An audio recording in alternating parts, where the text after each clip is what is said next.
શાને ફરે છે ગુમાનમાં અભિમાનમાં એ તારે રહેવું ભાડાના મકાનમાં શાને ફરે છે ગુમાનમાં અભિમાનમાં તારે રહેવું ભાડાના મકાનમાં ઓ તારે રહેવું ભાડાના મકાનમાં રોજ એ તો આપણને બધાને ખબર છે કે આ 60-70 વર્ષ સુધીના મહેમાન છીએ આ ક્યારે આ બધું તાળું મારીને સોંપી દેવું પડશે એની કોઈ મારીને તમારી પાસે સંદેશો આવ્યો નથી. વિચાર કરો, ઘણીવાર એવો વિચાર આવે કે એવી વ્યવસ્થા રાખી હોત કે તમે 10 કિલો વજન સુધી લઈ જઈ શકો. 10 કિલો વજનની વ્યવસ્થા ઈશ્વરે કદાચ કરી હોત કે ભાઈ તમે જન્મ ધારણ કર્યો છે અને તમે આટલી બધી ધમ પછાડા કર્યા મહેનત કરી છે, જેમ ઓલું એરપોર્ટની અંદર જેમ પ્લેનમાં મુસાફરી કરો ને 20 કિલો 40 કિલોની કેપેસિટી હોય એમ 10 કિલો સુધી તમે લઈ જઈ શકો. તો ક્યારેક બેસીને વિચાર કરજો કે 10 કિલોમાં આપણે શું લઈ જઈ શકીએ.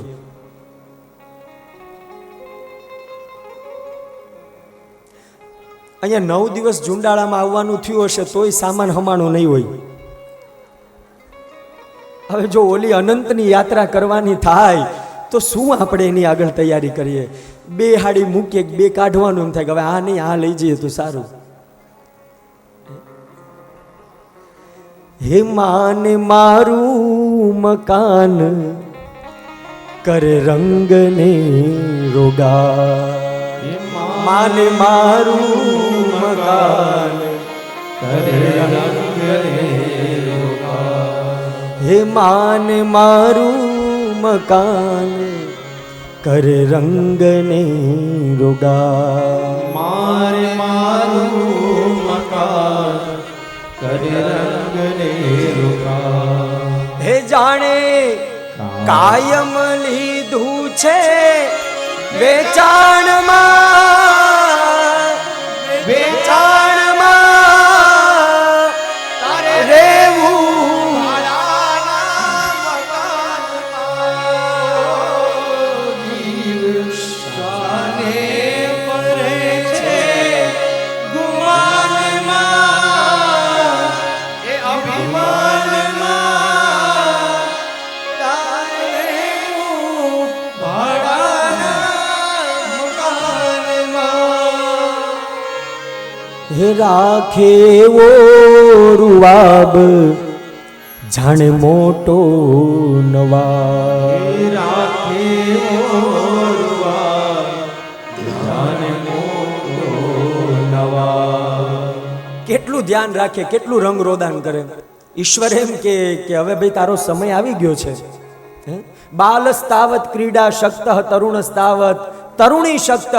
બાળક હતો ત્યાં સુધી રમી લીધું, તરુણ હતો ત્યાં સુધી તે બધું પત્ની સાથે છોકરાની જવાબદારી નિભાવી. હવે તો ભાઈ તને સફેદ વાળ આવે ને એમ થોડા અમે આવવા દઈએ, ગાર્નિયરની અમે ડાય લાવીને મારી દઈએ, બાકી એમ કાંઈ અમે તમને કાંઈ દા દઈએ એમ છીએ નહીં. ઈશ્વર કે ઘણું તે કઠણ ચાવી લીધું, હવે ચોકઠું નાખી દે. વિચાર તો કરો. ઈશ્વરે ક્યારેક વિચાર કરજો, આ તો આનંદ માટે, પણ ઈશ્વરે જે આપણને સુવિધા આપી છે એક ક્ષણ માટે એટલો વિચાર કરજો, ક્યારે એ સુવિધાને ઈશ્વરની આપણે સ્વીકારી ખરી? ઉનાળામાં ગરમી આપે તો આપણે એસીમાં રહીએ, ચોમાસામાં વરસાદ આપશે તો રેનકોટ ને છત્રી લઈને નીકળીશું. એમ અમે તમારી સામે બાદ ભેડવા માટે તૈયાર જ છીએ. દાંત પડી જશે તો ચોકઠું ફિટ કરશું. અને હવે તો ત્યાં સુધી ટેકનોલોજી આવી ગઈ બાપુ કે પગ ન હોય તો સરસ મજાનો પગ ફિટ કરી દે છે, હાથ ન હોય તો હાથ પણ સરસ મજાનો ફિટ કરી દે છે. એટલી બધી ટેકનોલોજી અત્યારે આવી ગઈ છે. છતાં ઈશ્વર અહર્નિશ મારું તમારું ધ્યાન કેટલું રાખે છે. ત્યારે ઘરમાં અનુભવ કરજો, દીકરો આપણી એક વાત નહીં માને ને એટલે આપણે એની ઉપર કઠોર શબ્દ બોલીશું, એની ઉપર પગલાં લેશું, આપણને ક્રોધ આવશે. મારું નથી માનતો, હું તારા પિતા છું, હું તારી માં છું, મારી વાત નહીં માને. હવે એક બાળક જો આપણી વાત ન માનતો હોય ને આટલો ક્રોધ આવે તો આપણે એના સંતાનો નથી? મારીને તમારી એના માટે કંઈ ફરજ નથી?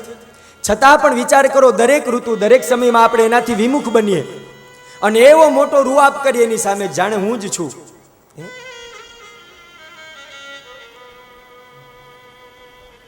એટલો મોટો, પણ છતાં પણ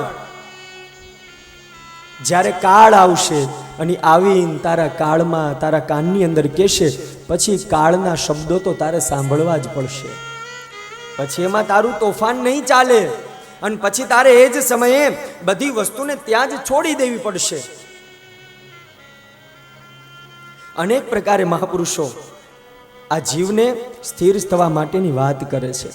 સુજી જ આ જ નૈમિષારણ્યની અંદર જે સનતકુમારો પ્રશ્ન પૂછે છે એ કથાની પાછળનો સંદેશો તો આ જ છે. જોત જોતામાં 9 દિવસ હમણાં પૂરા થઈ જશે. આજે કેટલામો દિવસ છે? ચોથો દિવસ છે ને? તો હા, એમ બોલતા રહેજો, આમાં ઘણીવાર અમારાથી ભૂલાઈ જાય, કારણ કે અમે હજી બાળક છીએ. હજી હિતેશભાઈ એમ કહેતા હતા કથા કરવી છે, 6 મહિનાથી ફોન ઉપર ફોન આવતા હતા, દાદા અમારે એવું આયોજન કરવું છે, માં ખોડિયારમાંની એવી કથા સંભળાવી છે. અમને બહાર દઈને એમ કહેતા દાદા તમે તૈયારી કરજો, અમારે કથા જ સાંભળવી છે અને એવી કથા કરવી છે કે જુંડાળા ગામને અને જે અતિથિ આવે ને એ બધાને એમ થવું જોઈએ કે આ પરિવારે કથા બહુ સરસ કરી. એ પરિવારે કથા એવી કરી કે અમને અમારા જીવનમાં જે તાપ સંતાપ ને કંઈક દુઃખ હતું ને, આ કથામાં અમને અમારો જવાબ મળી ગયો ને, અમારા જીવનના દુઃખો ભૂલાઈ ગયા. 6 મહિનાની મહેનત, પણ હવે હિતેશભાઈ એક પછી એક દિવસો પૂરા થાય છે. આજે 3જો દિવસ આવી ગયો અને યાદ રાખજો, હમણાં આજ વ્યાસાસનેથી અમે એમ બોલશું કે આજે 9મો દિવસ છે.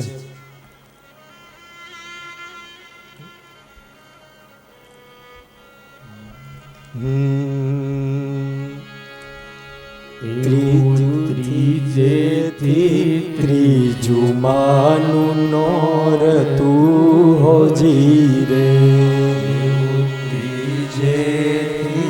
ત્રીજું માનું નોર તું રે, ત્રીજું માનું નોર તું હોજી રે,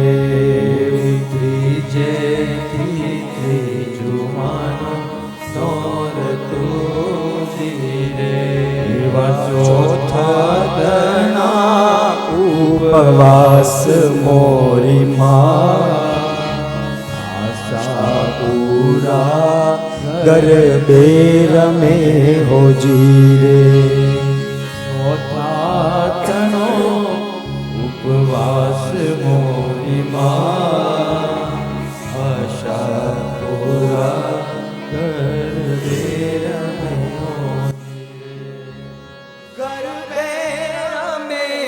તાળી પડે હોજી રે, ગરબે રમે તાળી પડે હોજી રે, ગરબે રમે ને તાળી પડે હોજી રે, ગરબે રમે તાળી પડે હોજી રે,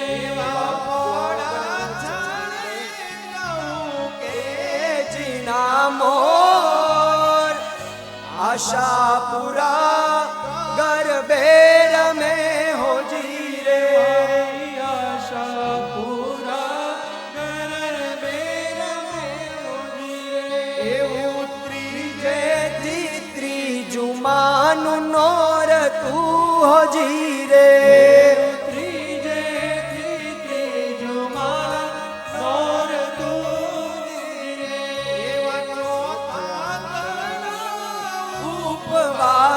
મોરી આશા પૂરા ગરબે રમે હોજી રે, આશા પૂરા ગરબે રમે હોજી, આશા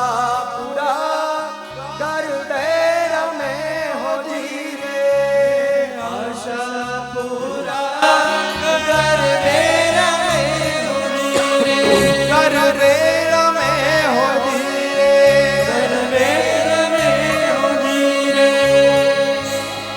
આજ જોત જોતામાં ત્રીજો દિવસ આવી ગયો અને એમ લાગે કે નવરાત્રિના એક દિવસ પછી એક અનુષ્ઠાનના દિવસો પૂરા થાય છે.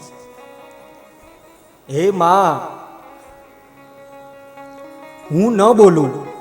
હે માં, હે અંબા, હું ન બોલું ને તોય તું સાંભળે, કારણ કે તું ઈશ્વર છે. કવિની કલ્પના છે કે હે માં, હું ન બોલું તોય તું સાંભળે, તું ભગવતી છે, તું આદ્ય શક્તિ છે, તું ઈશ્વર છે. પણ હે માં, તું ન બોલો ને, હે માં, તું ન બોલે તોય મને સંભળાય, એ મારી શ્રદ્ધા છે. હે માં, તું ન બોલે ને તોય મને તો સંભળાય જ છે, કારણ એ મારી શ્રદ્ધા છે. કેટલું આ એક વાક્યની અંદર કેટલું બધું કવિની કલ્પનામાં કહી દીધું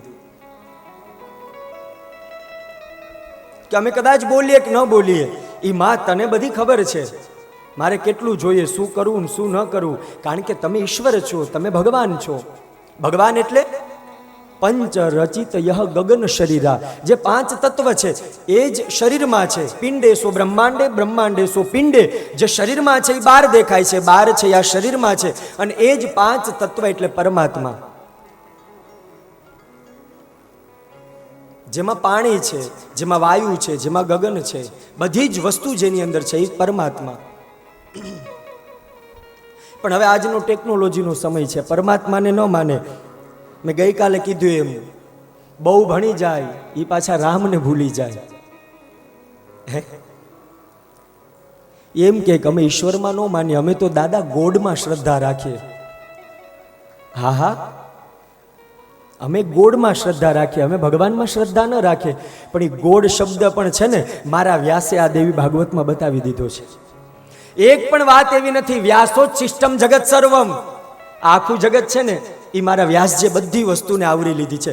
યન્ન ભારતે તદ સર્વમ ભાગવતે, જ્યાં દેશમાં જોયું નથી, સાંભળ્યું નથી, જોવા મળશે પણ નહીં, એ બધું જ આ શાસ્ત્રમાં છે અને મારા વ્યાસે લખી દીધું છે.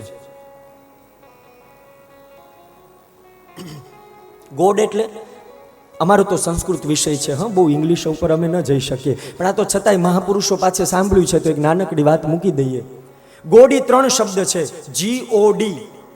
જી એટલે જનરેટર, ઓ એટલે ઓપરેટર અને ડી એટલે ડિસ્ટ્રોયર.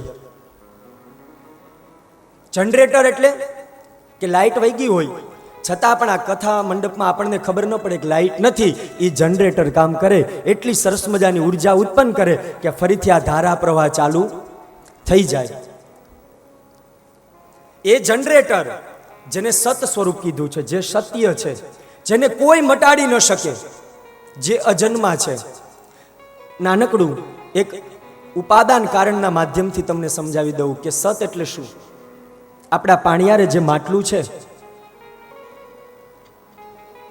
એ માટલા સામું દ્રષ્ટિ કરે એટલે આપણને ખબર પડે કે ભાઈ આના કોઈક કરતા છે, આ માટલાના કોઈક કરતા છે, આ કોઈક કુંભાર દ્વારા બનાવવામાં આવ્યું છે, એટલા માટે આ માટલું અહીંયા શાશ્વત સ્વરૂપમાં પડ્યું છે. એનો જે કાંઈ આકાર છે એમાં એ પડ્યું છે. એ માટલા ઉપર તમને ક્રોધ આવે તો તમે શું કરશો? માટલાના 4 કટકા કરી નાખો.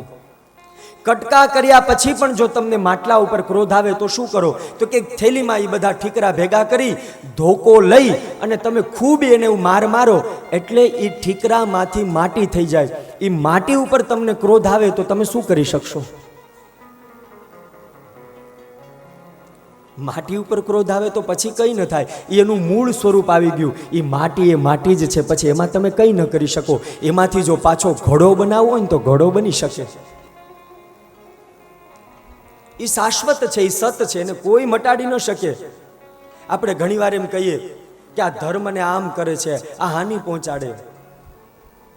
કોઈનું એટલું ગજું નથી કે આ ધર્મ સુધી પહોંચી શકે. ધર્મ તો ધારણ કરવાની વસ્તુ છે. ધારયતિ ઇતિ ધર્મ. આપણે તો જે બધા લઈને નીકળ્યા છે એ તો નાના નાના સંપ્રદાય છે. સનાતન ધર્મ એ તો મારો વડલો છે. જે કાંઈ આપણે લઈને નીકળ્યા છે, જે પણ સંપ્રદાય, શાક્ત હોય, શૈવ હોય, જે પણ અનુયાયીઓ હોય, એ તો આ બધી વડલાની ડાળીઓ છે. જી એટલે જનરેટર, ઓ એટલે ઓપરેટર, જે આ ઉર્જાને ચલાવે છે. કોઈક તો એવી શક્તિ છે ને કે જે આને બધું જ વસ્તુનો નિર્ણય પોતાના હાથમાં છે.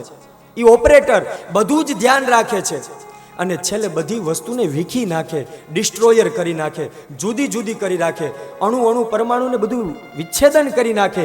એ શક્તિ એટલે ભગવાન શિવ છે. આ પણ તત્વ, આ બધી સંસ્કૃત છે ને, એ તો ગરિમા બહુ મોટી છે. ખાલી સંસ્કૃતમાં વાલા ભક્તો પાણીના 27 અર્થ બતાવ્યા છે. વિચાર કરો.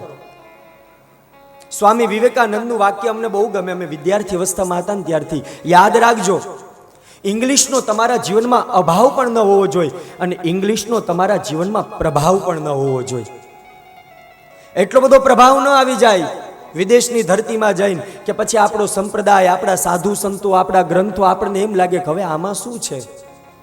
ભાઈ, એ હતું ને એટલા માટે તમે ત્યાં પહોંચી શક્યા. આ ધરોહર આપણી પુષ્ટ હતી એટલા માટે તમે ત્યાં પહોંચી શક્યા.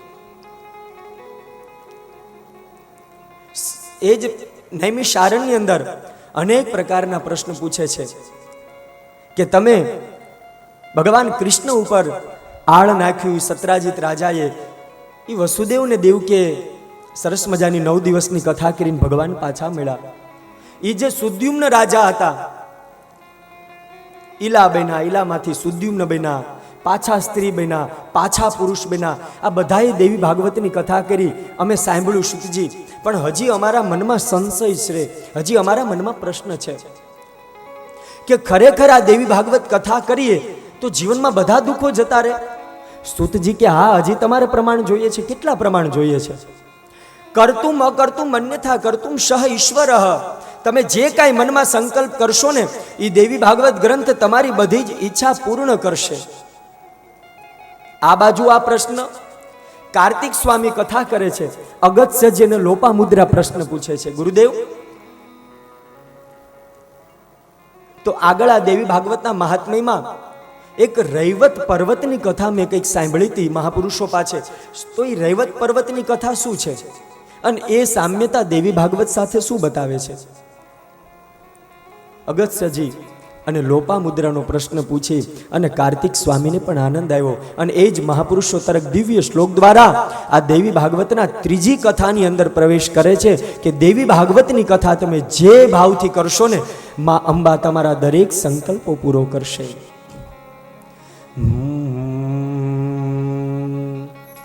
દેવી ભાગવતમ તત્ર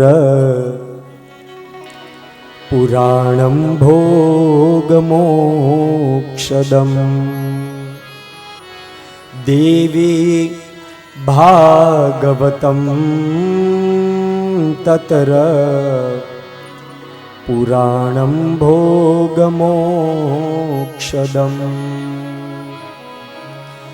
સ્વયં તુ શ્રાવયામાસ જન્મે જયભૂષિતમ. હે 88,000 સંત કુમારો, હે લોપામુદ્રા, હવે સાવધાન થઈને સાંભળો. હવે તમને આ પુરાણની અંદર સ્વયં તુ શ્રાવયામાસ, જેણે સ્થિર બની અને આ કથા સાંભળી. પાછો પ્રશ્ન કરે, કોણે સ્થિર બનીને કથા સાંભળી? તો કે તમને એની જ કથા કહું છું કે જેણે આસનને જીતી લીધું, જેણે દરેક વસ્તુ લોલુપતામાંથી મન નીકળી ગયું અને જન્મે જય ભૂષિતમ. એણે જે આ કથા સાંભળી અને એને જે ઉત્તમ ગતિ પિતાના મુક્તિ માટેનો સંકલ્પ લઈને કથા કરી હતી ને, એ જ અંતર્ગત હું તમને એક રૈવત પર્વતની કથા કહું છું. કથાની અંદર પ્રવેશ કરે અને કહે છે કે એક ઋત્વાક નામના મુનિ હતા. આપણે જે દેશમાં વાલા ભક્તો રહીએ છીએ ને, અમૃતસ્ય પુત્રાહા, અમૃ વયમ સર્વે અમૃતસ્ય પુત્રાહા અને અસ્માકમ સંસ્કૃતિ અસ્તિ વસુધૈવ કુટુંબકમ. આપણે એના સંતાનો છે કે જે કાયમને માટે વિવિધતા છે, અનેકતા છે, પણ એ બધી વસ્તુમાં એકતામાં સુખ છે. એ વસુધૈવ કુટુંબની સંસ્કૃતિ છે. અને એની અંદર એ રૈવત પર્વતની અંદર કથાના માધ્યમથી ઋત્વાક નામના મુનિ છે. એ ઋત્વાક નામના મુનિને ઘણો સમય થયો, પુત્રની ઈચ્છા હતી, એટલે એને ત્યાં એક સરસ મજાનો દીકરાનો જન્મ થયો. ઋત્વાક મુનિને ત્યાં દીકરાનો જન્મ થયો, એટલો બધો એને આનંદ હતો. પણ ઋત્વાક મુનિને આનંદ પુત્ર જન્મનો હતો, કારણ કે એનો સ્વભાવ છે, એનો જીવ છે, એ પિતાનો છે, અને પિતાને ત્યાં દીકરાનો જન્મ થાય એટલે એનાથી બીજો મોટો આનંદ જીવનમાં હોય શું? કારણ કે પિતાને ખબર છે કે પુંનામ નરકાત ત્રાયતે ઇતિ પુત્ર, જે મારા પાછળ યોગ્ય ક્રિયા કરશે અને મને અંત સમય મુક્તિ આપશે. એટલે ઋત્વાક નામના મુનિને ખૂબ આનંદ હતો. અને જોત જોતામાં જે દીકરાનો જન્મ થયો, સરસ મજાનો ઉત્સવ કર્યો, બધા જ આશ્રમમાં આનંદમાં છે. પણ જોત જોતામાં એ દીકરાનો જન્મ છે ને રેવતી નક્ષત્રના ચોથા ચરણમાં ગંડાત યોગની અંદર થયો. 27 નક્ષત્ર છે, 27 યોગ છે, 30 તિથિ છે, 7 વાર છે. એમાં મહાપુરુષોએ અમુક નક્ષત્રને, અમુક યોગોને અને અમુક તિથિને અશુભ બતાવી છે. 27 નક્ષત્રમાં 4 નક્ષત્ર ખરાબ છે, 27 યોગમાં 4 યોગ ખરાબ છે. 30 જે તિથિ છે એમાં 14 ને અમાસને પણ અપૂર્ણતા તિથિ કીધી છે. એમાં જો બાળકનો જન્મ થાય તો એને ઘણા જીવનમાં ચિંતનો, આ જ્યોતિષ શાસ્ત્રની વાત છે. પણ અહીંયા કથાના માધ્યમમાં કીધું કે એનો રેવતી નક્ષત્રના ચોથા ચરણમાં 27 નક્ષત્ર છે, એક નક્ષત્રના 4 ચરણ છે. આવા 27 નક્ષત્રના જ્યોતિષ શાસ્ત્રમાં ચરણ છે. ચૂચે ચોલા અશ્વિની, લીલું લેલો ભરણી, આઈ ઉએ કૃતિકા, આ બધા જ્યોતિષ શાસ્ત્રમાં નિયમો બતાવ્યા છે. અને આપણે બધા આ વાત યાદ આવી એટલે કહી દઉં, આપણે બધા જે નામકરણ સંસ્કાર કરીએ છીએ ને એ રાશિ પ્રમાણે કરીએ છીએ, પણ જ્યોતિષ શાસ્ત્ર એમ કહે છે કે નામકરણ નક્ષત્ર પ્રમાણે કરવું. અને નક્ષત્રમાં પણ તમારા બાળકનું જે ચરણ હોય એ ચરણનો શબ્દ લઈને જ એનું નામકરણ સંસ્કાર કરવું જોઈએ. પણ હવે તો હોસ્પિટલમાં હોય ને ત્યાં અમારા ઉપર ફોન આવી ગયો હોય, છઠ્ઠી નથી જવા દેતા, 4 વર્ણ વ્યવસ્થા પ્રમાણે 11 દિવસ 21 દિવસ આ બધી પરંપરા છે, પછી જ નામકરણ સંસ્કાર થાય.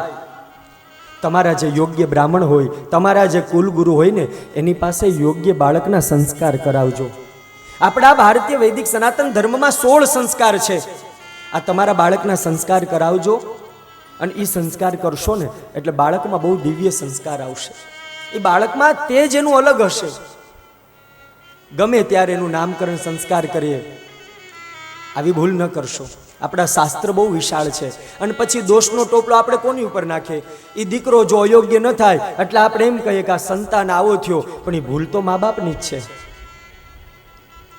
એની યોગ્ય આપણા જે ઋષિમુનિ પરંપરા બતાવી છે એનાથી એનું લાલન અને પાલન થવું જોઈએ. લાલયેત 5 વર્ષાણી 10 વર્ષાણી તાડયેત પ્રાપ્તે તું 16 વર્ષે પુત્રમ મિત્રમ વદાચરેત. આ બધું સંસ્કૃત વાંગ્મયમાં સુભાષિતો બતાવી દીધા કે પિતાને કેવો વ્યવહાર કરવો જોઈએ.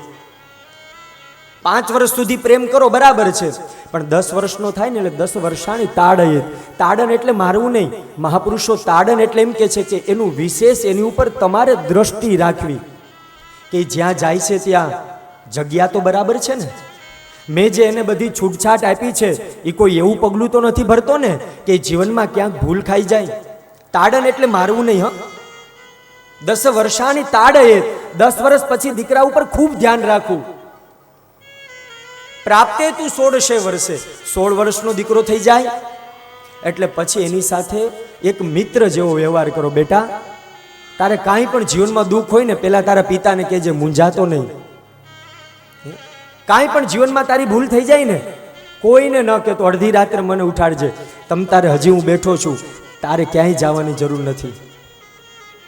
મિત્ર જેવો વ્યવહાર કદાચ આ કળિયુગમાં નથી થતો ને એટલા માટે એને 12 મિત્ર બનાવવા પડે. અને પછી જો એ મિત્રનો સંગ જો અશુભ થાય એટલે પછી સંસ્કૃતિને ગ્લાનિ પહોંચે એવા કાર્ય કરે છે. અહીંયા રેવતી નક્ષત્રના ઋત્વાક નામના મુનિને ત્યાં જન્મ તો થયો, પણ એનું ચોથું ચરણ, અને મહાપુરુષો ચોથા ચરણને ગંડાત નામનો યોગ કહે છે. આ ગંડાત યોગમાં જે બાળકનો જન્મ થાય ને એની બુદ્ધિ કામ ન કરે. તમે જોજો, આવા ઘણા બાળકો હોય જન્માક્ષરમાં કે પછી એને ખબર ન પડે કે હવે મારે કયા સમયે શું કરવું. તમે એને ભણવા બેસાડ્યો હોય ને તો એ ભણવાનું સાઈડમાં મૂકે અને ન કરવાના કાર્ય કરશે. જ્યારે મોટો થાય એને નોકરી વ્યવસાય કરવાનો સમય આવે ત્યારે વ્યવસાયને સાઈડમાં મૂકી અને વ્યસનમાં પડી જાય. લગ્ન થાય ત્યારે એની ફરજ શું છે એ ફરજ ભૂલી જાય અને બાહ્ય ન કરવાના દંભમાં ખોટો ફસાઈ જાય અને આખું જીવન બગાડી નાખે. આ ઋત્વાક નામના મુનિના ત્યાં બાળકનો જન્મ થયો, આનંદ થયો, પણ એ રેવતી નક્ષત્રના ચોથા ચરણમાં થયો અને જેવો એ બાળકનો જન્મ થયો ને એટલે ઘરમાં બધાને બીમારી આવી ગઈ. આ કથા પણ આ જીવ સાથે જોડાયેલી છે. આ કથા મારા ને તમારી સાથે જોડાયેલી છે. અમુક બાળકનો જન્મ થઈ જાય પછી જોઈએ છે આખું જીવનની અંદર એનું પરિવર્તન થઈ જાય, આખું ઘર બદલાઈ જાય. ઘરમાં બીમારી આવી. ઋત્વાક નામના મુનિ ચિંતામાં થઈ ગયા કે આ બાળકનો જ્યારથી જન્મ થયો છે ને ત્યારથી મારી પત્ની બીમાર જ પડી ગઈ છે. આ બાળકના જન્મ પછી આ ક્યારેય હાજી નથી રહી. અનેક પ્રકારના મનમાં વિચાર કરે. આખા દિવસ ઘરમાં શોક રહે, બધાયને ચિંતા રહે, બધાય ક્રોધમાં રહે, કોઈને ઘરમાં આશ્રમની અંદર બોલાવ્યા ન થાય. પણ જ્યાં ઋત્વાક નામની દ્રષ્ટિ એના પિતા સામું જઈ પિતાને યાદ કરે કે મેં એવું સાંભળ્યું છે કે જેને પિતૃઓના આશીર્વાદ હોય ને એને ત્યાં સંતાનો સારા થાય. પિતાજી તમારાથી કંઈક ભૂલ થઈ હશે કે મારે ત્યાં આવો દીકરો થયો. પાછો મનમાં વિચાર કરે કે મારાથી એવી કંઈ ભૂલ થઈ ગઈ હશે કે મારે ત્યાં આવો દીકરો થયો. જોત જોતામાં એ ઋત્વાક નામના મુનિના દીકરાએ એક એવી ભૂલ કરી. ન કરવાના કામ તો કરતો જ તો, પણ એક બ્રાહ્મણ સ્ત્રીને અન્યાય કરી અને બ્રાહ્મણ સ્ત્રીને પકડી અને પોતાની ઘેરે દાસી બનાવીને રાખીને એટલે ઋત્વાક મુનિને આથી જીરવાયું નહીં. આંખમાં અશ્રુ આવી ગયા અને ચોધાર આંસુએ રડે છે કે હે ભગવાન, મેં એવી શું ભૂલ કરી કે આ મારા દીકરાએ આજે ન કરવાનું મને બ્રહ્મ હત્યાનું પાપ લાગ્યું.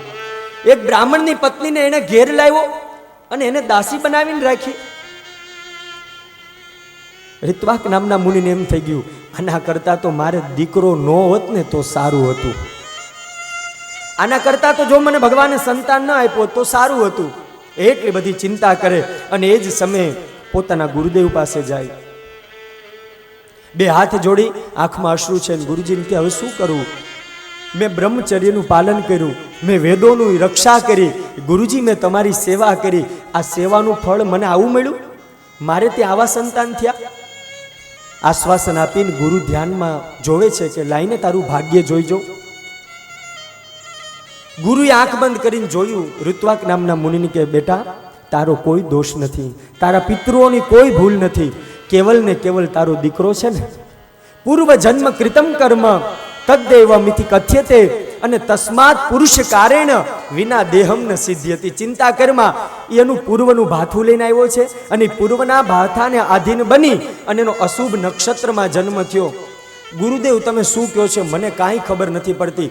ઋત્વાક નામના મુનિને ફરીથી ગુરુજી કહે છે કે સાંભળ, તારો દીકરાનો જન્મ છે ને રેવતીના ચોથા ચરણમાં થયો છે ને એટલા માટે એ આ પાપનું આચરણ કરે છે. અરે ગુરુજી, એટલો બધો ક્રોધ થઈ ગયો, આંખ લાલ થઈ ગઈ ઋત્વાક નામના મુનિની કે મારું બ્રહ્મચર્ય, ગુરુ સેવા બધું વ્યર્થ ગયું ને. આ એક રેવતી નક્ષત્રમાં મારા બાળકનો જન્મ થયો અને જો મારો દીકરો બ્રાહ્મણ પુત્ર જો એની ફરજ ભૂલી જતો હોય, હાથમાં જળ લે અને એ જ સમયે ઋત્વાક નામના મુનિ જળ લઈ અને આકાશની અંદર જે ખમ દિશઃ જે 27 નક્ષત્ર છે એ 27 નક્ષત્રની અંદર એક રેવતી નામનું નક્ષત્ર છે. હાથમાં જળ લીધું, જળ લઈ અને ઋત્વાક નામના મુનિએ આકાશની અંદર જળ છાટે અને રેવતી નક્ષત્રને શ્રાપ આપે છે કે જા, તારા નક્ષત્રથી મારો દીકરો બ્રાહ્મણ સ્ત્રી બ્રહ્મ હત્યાનો ભાગીદાર બન્યો ને, આજથી 27 નક્ષત્રમાંથી હું તને નીચે પાડું છું. તારો જન્મ પૃથ્વી ઉપર થશે, દુઃખનો ભાગીદાર બનીશ અને આજ પછી કોઈ પણ સંતાનનો જન્મ આ ધરા ઉપર રેવતી નક્ષત્રમાં નહીં થાય, ગંડાત યોગમાં નહીં થાય. જ્યાં જળની અંજળી છાટે ત્યાં તો ખડ ખડ ખડ કરતું એ આકાશ મંડળમાંથી જે તારલાઓ ચમકે એમાંથી રેવતી નક્ષત્ર એ ધીમે ધીમે ધીમે ધીમે રૈવત નામના પર્વત ઉપર પડ્યું.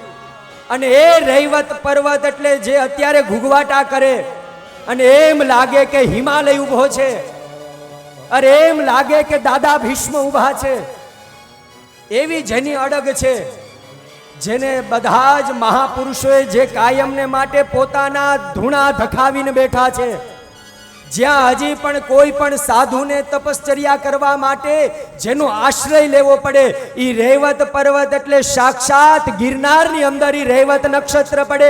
બોલો ગુરુ દત્તાત્રેય મહારાજ.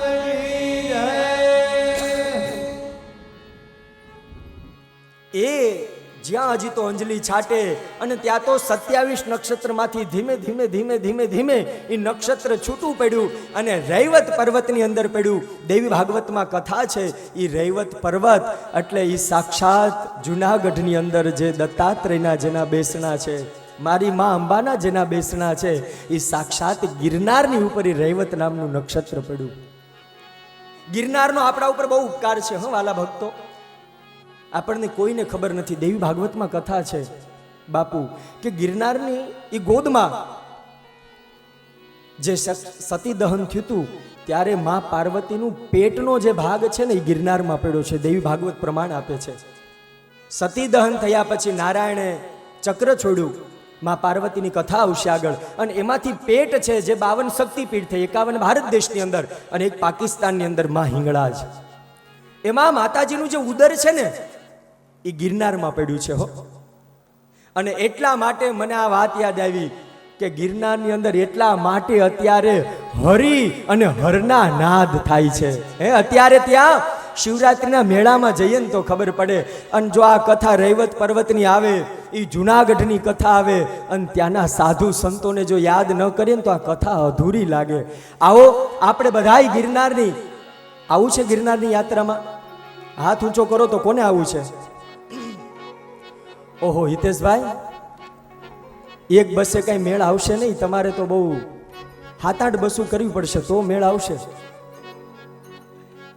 આવો એ ભારત દેશના જે ધૂણા ધકાવીને ગિરનારની ગોદમાં ઈ નવનાથ 84 સિદ્ધો જે બેઠા છે અને આપણે જે બધા આનંદ કરીએ છીએ, સાંસારિક જીવ છીએ આપણે બધા. આ પૃથ્વીને પાપનો ભાર લાગે. આટલા બધા કુંભમાં સ્નાન કર્યું, આપણે બધાને આ પાપના ઢગલા મૂકીને આવ્યા. એ સાક્ષાત ત્રિવેણી ઈ ક્યાં પાપ મૂકવા જશે? જ્યારે આવા સાધુ સંતો ત્યાં જાય અને માઘ સ્નાન કરે ને એટલે ઈ માં ગંગા પણ સાધુ સંતોના ચરણની રજ લઈને એનું પાપ ત્યાંથી છૂટે છે ને એમાંથી મુક્ત થાય છે. અને એટલે મહાપુરુષોએ ગાયું છે, રૂખડ બાવા તું હળવો હળવો હાલજો, રૂખડ બાવા તું હળવો હળવો ભાવ કે સાથ હાલ રે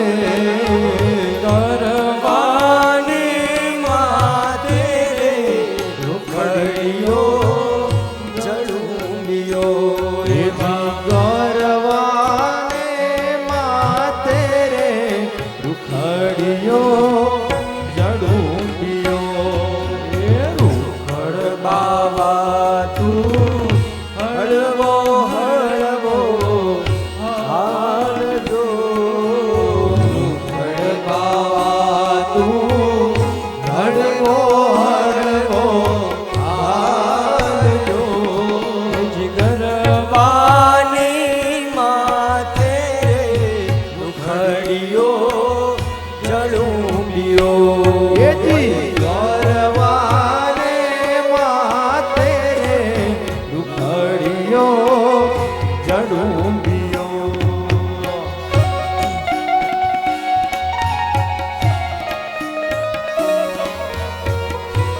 અત્યારે પણ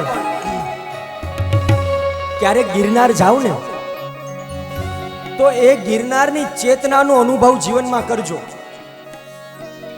તમે જશો ને એટલે ગિરનારની ચેતના છે. હું નથી કહેતો, ઓસ્ટ્રેલિયાથી એક સાયન્ટિસ્ટ શિવરાત્રિના મેળામાં આવ્યા હતા અને એ સાયન્ટિસ્ટે એક દિવસ શિવરાત્રિના મેળામાં આવ્યા હતા પણ પછી એને રિસર્ચ કર્યું કે એવી કઈ તાકાત છે આ ગરવા ગિરનારની અંદર કે આ સાધુ સંતો હજારો વર્ષથી અહીંયા ધૂણા ધકાવીને બેઠા છે.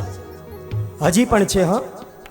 હજી પણ એવા મહાપુરુષો છે કે જેનું 250, 500 વર્ષનું આયુષ્ય છે. આજે આંખની પાપણો છે ને ગોઠણ સુધી પહોંચી ગઈ છે, પોતાના ખોળામાં આવી ગઈ છે. એની જટાઓ આ શિર ઉપરથી જે આસન સિદ્ધ કરીને બેઠા છે ને તે આખો જેમ રાફડો થઈ ગયો હોય ને એમ જટાના રાફડા થઈ ગયા છે. અમારી યાદની એક વાત તમને કહું કે અમે એક સાધુ પુરુષનું આયુષ્ય પૂછ્યું ત્યારે ઘણા મહાપુરુષો એમ કીધું કે આના 100 વર્ષ થયા, કોઈક કે 200 વર્ષ થયા, કોઈક કે 250 વર્ષ થયા. કોઈને ખબર નથી કે આ સાધુનું આયુષ્ય કેટલું છે.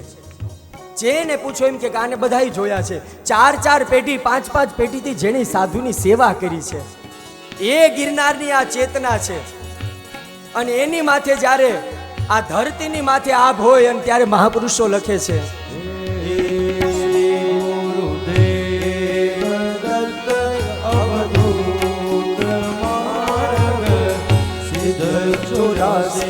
તપસ્યા કરે શ્રી વેશ કિયો સમો ગુરુ શિખર પર જપ કરે શ્રી ગુરુદેવ દત્ત ગુરુ તપ કરે શંકર કૈલાસ में ज्ञान धरे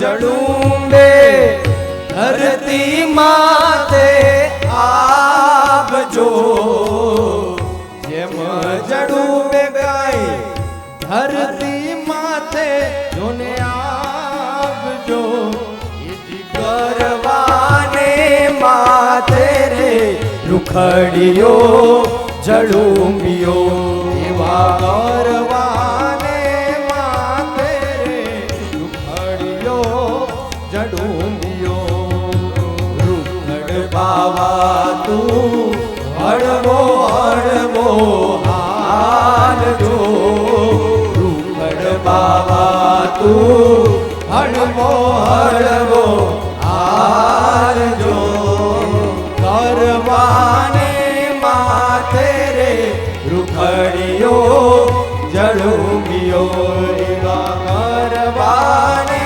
માથે રે રૂખડિયો જડુંબિયો. જય ગિરનારી.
એ ગિરનારની ગોદમાં 9 નાથ 84 સિદ્ધો જે પણ ગુરુની નિશ્રામાં કોઈ પણ કદાચ સંત સમુદાયની અંદર કદાચ એ કુંભની અંદર દીક્ષા લે, એ દીક્ષા કાળ દરમિયાન એ સાધુ સંતોને એકવાર તો તપ કરવા માટે ગિરનારમાં આવવું જ પડે. ગમે ત્યાં દીક્ષા લે, ગમે ત્યાં આશ્રમ હોય, પણ એક વખત તો એને ગિરનારની ગોદમાં આવવું જ પડે. વાલા ભક્તો, આપણે બધા કેટલા ભાગ્યશાળી છે કે એ ગિરનારની ગોદનો આપણને આશ્રય મળ્યો છે. આપણને એ ગિરનારની ગોદનો આશ્રય મળ્યો છે. આવો એ રેવત પર્વત ઉપર એ નક્ષત્ર પડ્યું. એ નક્ષત્ર કોણ હતું, આગળ શું થયું, આ કથા હવે જ સાર રૂપ છે. પહેલા દિવસે મેં કીધું તું દેવી ભાગવતી કેપ્સ્યુલ છે. કેપ્સ્યુલ અડધી ન થાય, ટીકડી હોય ને તો એની અડધી થાય. એટલે હવે એવી કથા રોમાંચક છે કે કથા જો સાંભળી હશે તો જ બપોર પછી અને કાલથી દરેક કથાનો આનંદ મળશે. પણ આવો એ પૂર્વે આપણે આ કથાનો દોર જે આ ઝુંડાળા ગામની અંદર અને અમારા ક્યાડા અને કિયાડા પરિવાર વતી જે સમસ્ત અતિથિ પધાર્યા છે એમનો ભાવથી આપણે હાર્દિક સ્વાગત કરીએ અને આ દોર અમિતભાઈને સોંપીએ. ખૂબ સુંદર મજાનું સમસ્ત ક્યાડા પરિવાર દ્વારા ભવ્યાતિ ભવ્ય આયોજન, અને આયોજન દરમિયાન આપણા આજના કથા સત્રની અંદર ખૂબ સુંદર મજાની પૂજ્ય દાદાશ્રી આપણને કથાનો લાભ આપી રહ્યા છે. એકવાર પૂજ્ય દાદાને ખૂબ બધી તાળીઓના ગડગડાટ સાથે વધાવીએ. ગિરનારની જ્યારે વાતો ચાલે છે ત્યારે કહેવાય ને કે સોરઠ ધરા અમારી જગ જૂની ને ગઢ જૂનો ગિરનાર. સોરઠ ધરા અમારી જગ જૂની અને ગઢ જૂનો ગિરનાર, હાવજ હેઠા જળ પીએ એના નમણા નરને નાર. આ જેટલા બેઠા છે ને એ બધા કાઠિયાવાડના એવા સપૂતો બેઠા છે કે જેમણે કંઈક ને કંઈક અર્પણ, સમર્પણ અને ત્યાગનો અને તર્પણ કરવાનો ભાવ એ હંમેશા માટે ધર્મના કાર્યની અંદર રાખ્યો છે. અને એટલા માટે હજી ધર્મની ધજાઓ આપણા કાઠિયાવાડની અંદર ફડાકા મારે છે સાહેબ. અને આપ જેટલા પણ સુજ્ઞ દાતાશ્રીઓ બેઠા છો કે જેમણે સમસ્ત ક્યાડા પરિવારના આ સુંદર મજાના ભવ્યાતિ ભવ્ય આયોજનને વધુ દિવ્ય અને વધુ ભવ્ય બનાવવા માટે કંઈક ને કંઈક રાશિ અર્પણ કરી છે, એવા દાતાશ્રીઓના આદર અને સત્કાર તરફ જ્યારે આપણે હવે આગળ વધવું છે ત્યારે અહીંયા મારી પાસે જેટલા પણ દાતાશ્રીઓના નામ છે હું એમની રકમ અને દાતાશ્રીઓના નામ બોલું છું. આપ સૌને વિનંતી કરીશ કે આપ તમામ દાતાશ્રીઓને તાળીઓના ગડગડાટ સાથે વધાવશો. પૂજ્ય બાપુ આપણી વચ્ચેથી રજા લઈ રહ્યા છે, એમને એકવાર ખૂબ બધી તાળીઓના ગડગડાટ સાથે વધાવીએ. મારા આંદલના આશીર્વાદને નિમિત્ત લઈ અને પૂજ્ય પ્રતાપ બાપુ આપણી વચ્ચે ઉપસ્થિત હતા અને હવે આપણી વચ્ચેથી વિદાય લે છે. એમને ખૂબ બધી તાળીઓના ગડગડાટ વડે વધાવો. તમામ દાતાશ્રીઓને જ્યારે આપણે સત્કારિત કરવા છે, દાતાશ્રીઓના જે નામ બોલું એમને વિનંતી કરીશ કે આપ વ્યાસાસને પધારશો અને પૂજ્ય વક્તાશ્રી પાસેથી આપનો આશીર્વાદ, આદર, સત્કાર સ્વીકાર કરશો અને આપણે સૌ એમને તાળીઓથી વધાવશું. મોહનભાઈ નાનજીભાઈ, ગામ દેવપરા, રાજકોટ, 11,000 રૂપિયાનું અનુદાન વિનંતી કરીશ. આપ મંચ પર વધારી અને પૂજ્ય વક્તાશ્રી પાસેથી આદર સત્કાર સ્વીકાર કરશો. 10,101 રૂપિયા લક્ષ્મણભાઈ વેલજીભાઈ, મઘરવાડા ગામ. 51,000 રૂપિયા શૈલેષભાઈ બાબુભાઈ, ગામ ઝુંડાળા. 11,111 રૂપિયા અરવિંદભાઈ કાબાભાઈ, ગામ ઝુંડાળા. 11,000 રૂપિયા સૌજીભાઈ નાથાભાઈ, ગામ ઝુંડાળા. 25,000 રૂપિયા ગિરધરભાઈ આંબાભાઈ, ગામ ઝુંડાળા. 25,000 રૂપિયા ભાવેશભાઈ ગિરધરભાઈ, ગામ ઝુંડાળા. 25,000 રૂપિયા સુખપુર સમસ્ત ક્યાડા પરિવાર તરફથી અર્પણ કરવામાં આવે છે. આ તમામ દાતાશ્રીઓને વિનંતી કરીશ કે આપ મંચ પર વધારી અને પૂજ્ય વક્તાશ્રી પાસેથી આદર અને સત્કાર સ્વીકાર કરશો. આપણે સૌ તાળીઓના ગડગડાટ વડે આ તમામ દાતાશ્રીઓને વધાવીએ કે ફૂલ નહીં તો ફૂલની પાંખડી અર્પણ કરી અને આપણા ક્યાડા પરિવારના આયોજનને ભવ્ય, દિવ્ય અને સફળ બનાવવામાં જેમનો ફાળો છે એમની સાથે સાથે મેં તમને વાત કરી હતી એમ હજુ ભવિષ્યની અંદર ક્યાડા પરિવારના દીકરીઓના સમૂહ લગ્નનું આયોજન થાય. એની સાથે સાથે એવા જરૂરિયાતમંદ બાળકો હોય કે જેમને અભ્યાસની અંદર મદદની જરૂર છે, એમને અભ્યાસની અંદર ક્યાડા પરિવાર દ્વારા મદદરૂપ થઈ શકાય એવો અમારા પ્રમુખ શ્રી હિતેશભાઈ અને સમસ્ત કમિટીનો જ્યારે ભવિષ્યનો હેતુ, ભવિષ્યનું વિઝન છે ત્યારે ફરીથી આપ સૌને વિનંતી કરીશ ફૂલ નહીં તો ફૂલની પાંખડી રૂપે આપ અહીંયા કંઈક ને કંઈક અર્પણ કરતા રહેજો, વરસતા રહેજો. માં ખોડિયારની કૃપા અને માં જગદંબાના આશીર્વાદથી, સુરાપુરા દાદા એવા જોધા બાપાની દયાથી આપણને સૌને જ્યારે માતાજીની કૃપા છે ત્યારે આપ સૌને ફરીથી વિનંતી છે કે ફૂલ નહીં તો ફૂલની પાંખડી આપ ચોક્કસથી અહીંયા અર્પણ કરશો. એક ગ્રે કલરનું પર્સ મળ્યું છે, લેડીઝ પર્સ છે, જેમનું હોય એ અહીંયા આવી અને આપ લઈ જજો. સાથે આપણું સમગ્ર આયોજન 9 દિવસ, બે દિવસની કથા સત્ર અને રાત્રિના કાર્યક્રમો એ 4K મૂવી કેસરી સુરત યુટ્યુબ અને ફેસબુક ચેનલ પર લાઈવ આવી રહ્યા છે. તો આપ ચોક્કસથી જે અહીંયા નથી આવી શક્યા એમને ત્યાં સુધી લિંક પહોંચાડી અને એમને પણ આપ લાભ અપાવજો. સાથે એક ફોટો માટેની લિંક આપવામાં આવી છે જેની અંદર પણ રોજે રોજના ફોટોગ્રાફ્સ એ અમારા ધનજીભાઈને એમની ટીમ વતી અપલોડ કરી આપવામાં આવે છે. તો આપ એ ફોટોગ્રાફ પણ ત્યાંથી ડાઉનલોડ કરી શકશો.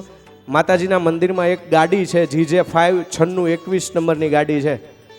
હા, GJ5 ધારે ત્યાં જાય પણ માતાજીના મંદિર આગળ ન મૂકો. પાર્કિંગ માટેની ઘણી બધી વ્યવસ્થા છે, ત્યાં તમે એ ગાડીને ખસેડી લેજો. આ ગાડી નડતર રૂપ છે GJ5 9621.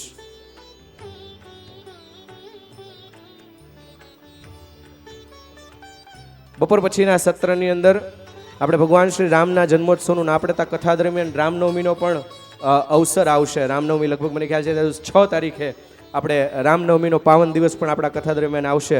તે દિવસે તો આપણે રામ જન્મોત્સવ ઉજવતા જ હોઈએ, પણ કથા દરમિયાન આજે બપોર પછીના સત્રની અંદર ભગવાન શ્રી રામના જન્મનો ઉત્સવ આપણે ઉજવવાનો છે.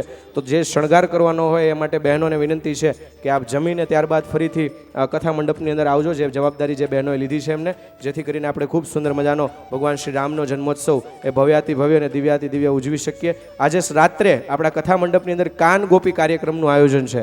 તો પધારવા માટે ફરીથી ઝુંડાળા ગામના તમામ માતાઓ બહેનો વડીલો અને કેળા પરિવારના અને પધારેલા માનવંતા મહેમાનોને સાંજે 9 વાગે ફરીથી આપણા સભા મંડપની અંદર હાજર થવા માટે ભાવભર્યું આમંત્રણ પાઠવીએ છીએ. સાથે નવરાત્રિનો પાવન અવસર ચાલે છે, ફરાળની વ્યવસ્થા છે અને આવતીકાલે એટલે કે તારીખ 2 ચોથો દિવસ આપણો કથાનો રાત્રિ કાર્યક્રમ દરમિયાન ભવ્યાતિ ભવ્ય લોક ડાયરાનું આયોજન આપણા કેળા પરિવારનું ગૌરવ એવા અલ્પાબેન પટેલ સાથે અમિતભાઈ ક્યાડા અને એમની સાથે હાસ્ય કલાકારભાઈ મનસુખભાઈ વસોયા ખિલોરીવાળા એમના તરફથી આપણે ખૂબ સુંદર મજાનું ભવ્યાતિ ભવ્ય આવતીકાલે લોક ડાયરાનું આયોજન છે. તો ચોક્કસથી એમાં પણ આપ સૌ હાજરી આપશો. સાથે અન્ય દાતાશ્રીઓનું નામ મારી પાસે અહીંયા યાદી છે, એમને આપણે સૌ તાળીઓના ગડગડાટ સાથે વધાવીશું. આ તમામ દાતાશ્રીઓને હું ક્યાડા પરિવાર વતી હૃદયથી આભાર વ્યક્ત કરું છું. આપની સર્ચ નોંધ લઉં છું. 5100 રૂપિયા રાજેન્દ્રભાઈ ભીખુભાઈ ક્યાડા ધુડસિયા, 5000 રૂપિયા સ્વર્ગવાસી ધીરજલાલ નાગજીભાઈ ક્યાડા રાજકોટ, 5000 રૂપિયા મહેશભાઈ શંભુભાઈ ગામ ગમાપીપળિયા, 5100 રૂપિયા મગનભાઈ પુનાભાઈ રાજકોટ,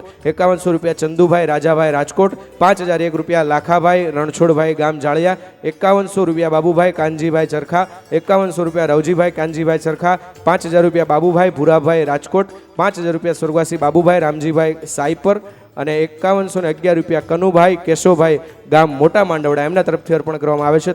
તમામ દાતાશ્રીઓને આપણે તાળીઓના ગડગડાટ સાથે વધાવીએ.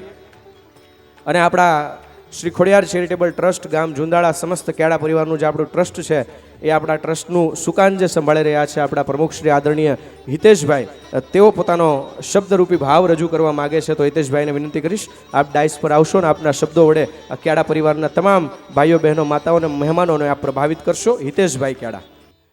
બોલો ખોડિયાર માત કી જય. ઉસાત કરીને બોલો ખોડિયાર માત કી જય. સરદારવાળા સુરાપુરા દાદાની.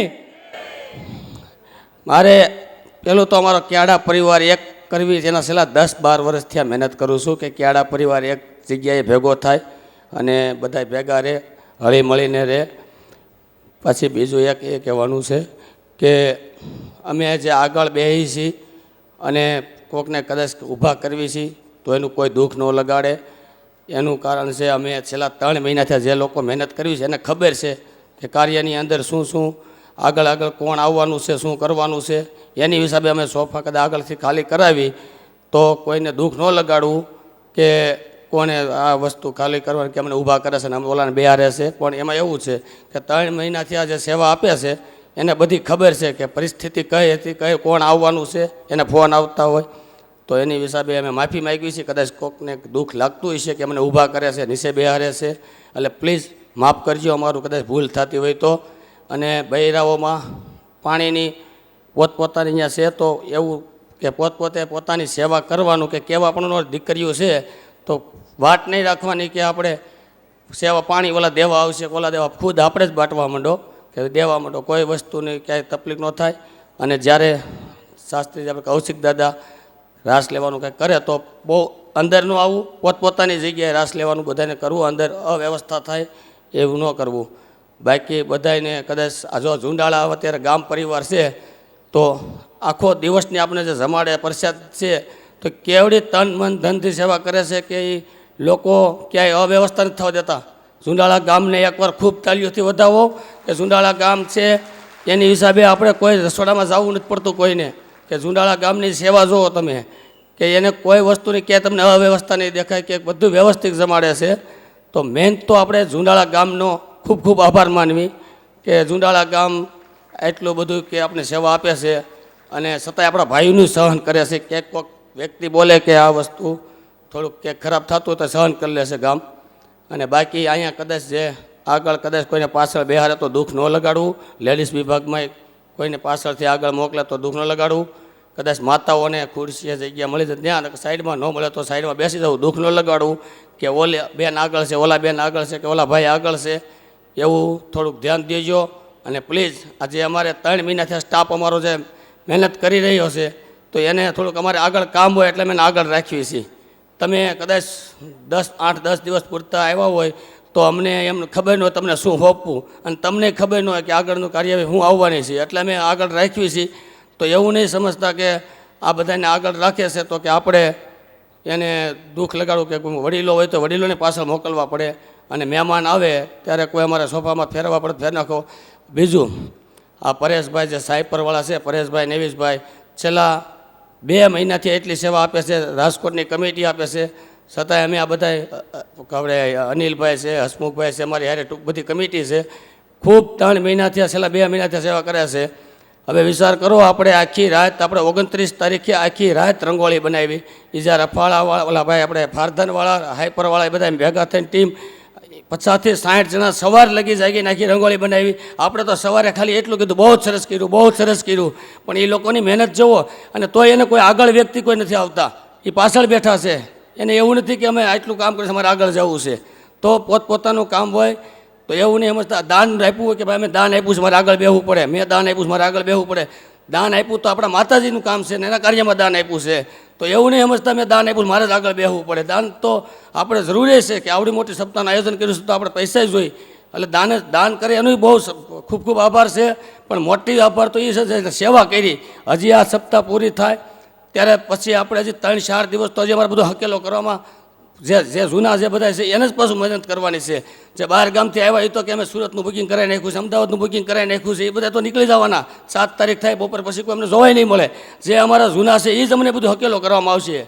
તો અમે એના વતી માફી માગી છે. આગળ કોઈ વ્યક્તિને રાખવી કે પાછળ બેહારવી તો કોઈ દુઃખ નહીં લગાડતા, અને કદાચ અમારાથી કાંઈ બોલવામાં ભૂલ ચૂક થાય તો અમારી માફી માગવી છે કે કોઈ અમારી ગણતા નહીં વસ્તુને, છતાંય બસ મારી વાણીને પૂર્ણ આપું છું.